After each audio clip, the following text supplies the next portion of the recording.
மனசுக்கு ருசி தரும் வேளையில் மாங்கனி அகம் கனிந்தது என்ன, சுகம் விளைந்தது என்ன.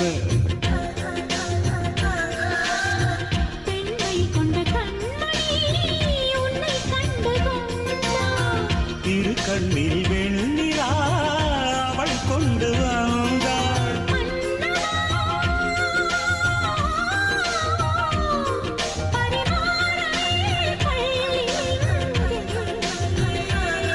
பசும் பால் பழம் தேவை இங்கே, இந்த ராகங்கள் நெஞ்சுக்குள்ள பொங்குகின்ற பொன்வேளை. உந்தன் கானங்கள் காதலிக்க சொல்லுகின்ற சுபவேளை. கண்ணோடு அடிக்குது மேளம்,